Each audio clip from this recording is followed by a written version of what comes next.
Please talk to us. You have 10 minutes. Yeah. Okay, that's okay.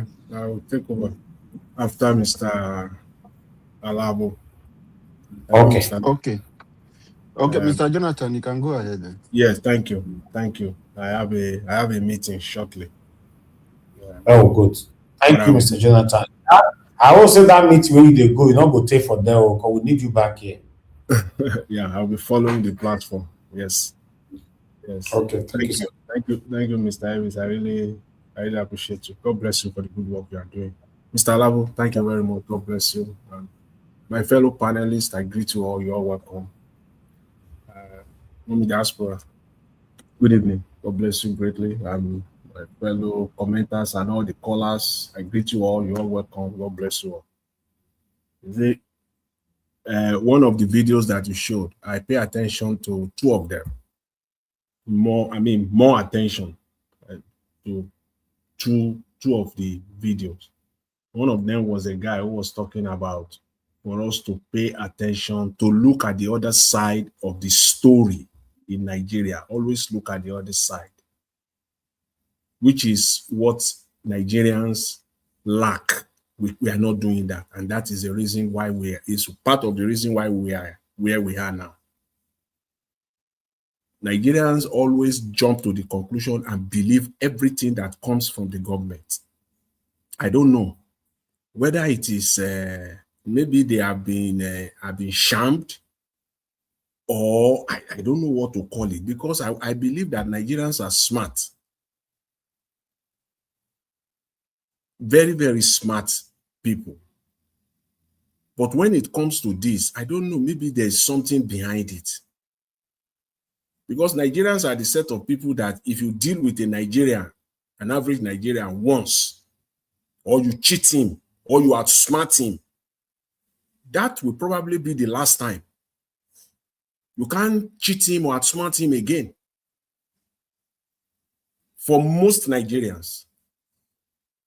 But when it comes to our government, they continue to cheat, they continue to steal, they continue to outsmart, they continue to tell lies, and Nigerians, educated Nigerians, will just be absorbing it, just be taking it in. That's why you need to look at the other side of the story. Anything at all that comes from the Nigerian government, you must look at the other side of the story. Don't just take it. If we continue to do that, it will be, look at just what happened in Turkey a few days ago. The story that Ononuga put out to Nigeria, that Mr. Tinubu is just, it just, and the media too helped them to perpetrate that story. I saw Rufai on Arise doing the same thing. Sheung, anybody can sleep, anybody can just fall down and all the rest of it. But they will not see the other side of the story. The story that the government is trying, the one that they push to you, the one that they shovel down your throat, you will just take it and run with it. We all know that this man is not fit to be president. He has never been fit. He is not fit to be the president. Talk less of a nation like Nigeria. Dati Baba Ahmed said prior to May 29, 2023, in that famous interview that he gave on channel before Tinubu was sworn in. He looked into the camera directly and he called on the CJ of Nigeria. He called him directly, Mr. CJ, if you go ahead and sworn in this man, that's what he said. If you go ahead and sworn in this man, democracy is gone. He said it, and ready to face the consequences. And that is what we're seeing today. Yes, democracy has gone in Nigeria, unless we're just deceiving ourselves. Buhari did the damage that just perhaps someone else can just come in and restore. But Mr. Tinubu just came to do the finish work. He's a finisher to wreck the country completely. The other interesting story that piqued my interest, the video, was the lady who was talking about the Sharia financial system. Whether we like it or not in Nigeria, Nigeria cannot get out of Sharia except the West come to the rescue. Nigeria on its own, the Nigerian people, we can't, because it has been entrenched so much. And they are now on the final leg. That final leg will bring me to the question that Mr. Elvis, you asked earlier. Can Mr. Peter Obi do anything at all when it comes in as per Sharia? My answer to that is this: he can't. Mr. Peter Obi will not be able to do anything because he cannot. He can't.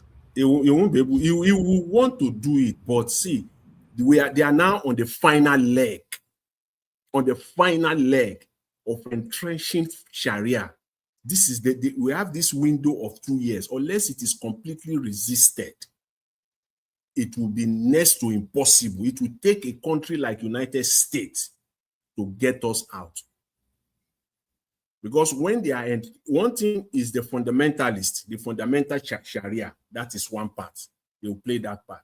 But once it is entrenched financially into the system, it becomes almost impossible.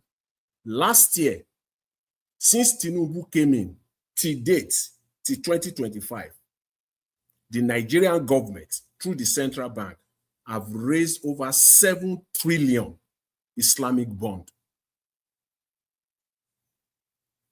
7 trillion. On paper, what we see today is about 2 to 3 trillion. Is all there. The debt management office is there, what they are saying. But if you calculate the one from 2025, because you won't see the data of 2025 now, we'll be seeing that sometime this year.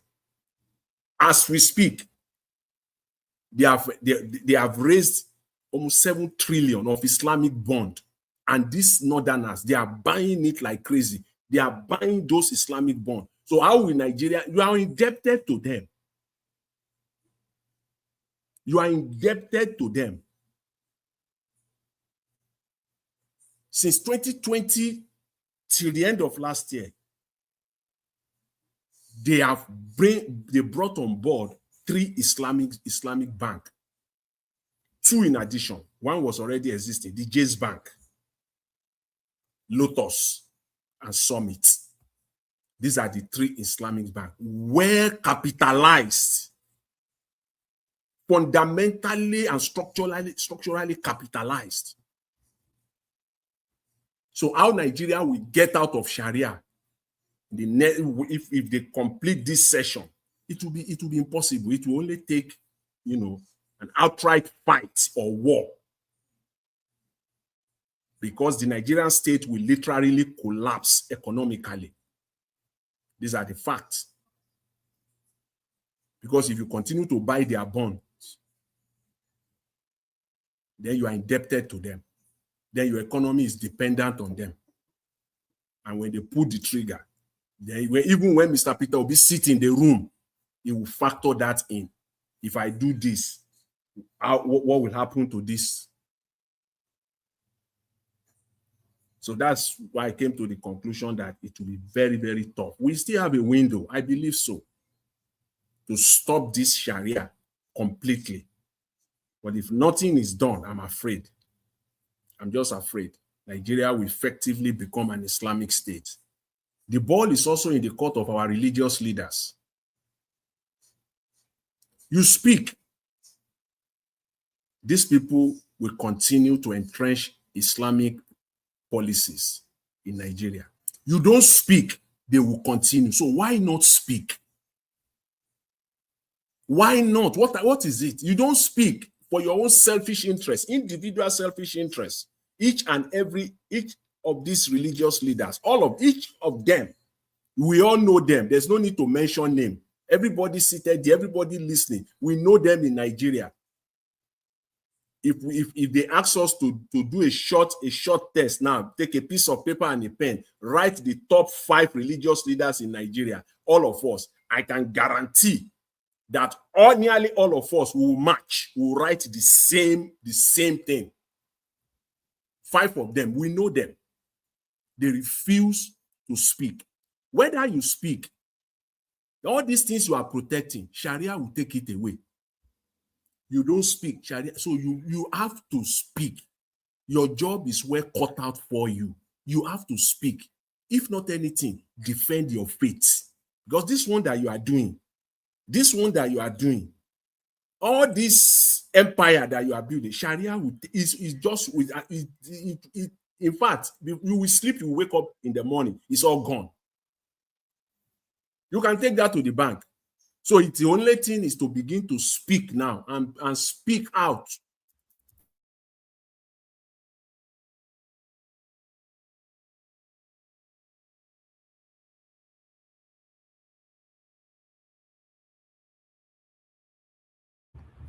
Can anybody hear me? Mr. Jonathan, you are muted. He's Sorry. muted. Yeah. Sorry. I'm sorry about that. I think I was just saying that about lastly that Mr. Tinubu's trip to Turkey, that it owes no water, has no bearing of any kind on Nigeria, economically, politically, nothing. It has nothing. If anything, it's just Mr. Tinubu. It's just for Mr. Tinubu it's just for his own political interest alone. All this idea about signing bilateral, agreement, I think 9 of them or 8 or 9 of them, it owes no water. There's no bearing. Because I said it the other day, as far as I'm concerned, it is all about insecurity in Nigeria. It is all about the economy. And when you put that trip side by side with the Nigerian economy, who are the people that visited Turkey with Tinubu? Nigerians, topmost Nigerian entrepreneurs that were on that trip with Mr. Tinubu. As far as we know, none. There is none. So what is the bearing there for Nigeria? What is the economic good there for Nigeria? You just sign those pieces of document. They have now put them in a shelf somewhere, and that's their space. That's where they will belong. That's where they will stay. Nothing will happen. Because when a president goes out like that, if you want to test the meaning of that trip, when a president, you will see that this is a fantastic opportunity to help small businesses in Nigeria. This is my opportunity to bring Nigeria to the world stage. Present Nigerian businesses. You will go there with your people. You will present Nigerian businesses. We did not see any of that. So it was no bearing. It has nothing. It was all a game. Whatever it is, some people have described it, it's just to satisfy the North and all the rest of it. Just perhaps that could be it. But for Nigeria as a whole, no bearing at all. It's just another waste of time. Photo ops, and that's what it is. So, Mr. Elvis, the bottom line here for me today is that if Nigeria must be saved, that fight is now. Sharia will take over. They are on the verge. They are on the verge of taking over this country. All right. They are about to. And they have gone too far. You know why it's going to be a war? When I say war, you can call it whatever you want to call it. Whether war, fire for fire, whether political war, whether words for words, whether it's going to be ballistic to ballistic, call it whatever you want. But there's going to be, for Sharia not to hold in Nigeria, there will be war. They have gone too far. They have gone too far. Thank you, Mr. Elvis. I'll leave you there. I appreciate it. Thanks to everyone.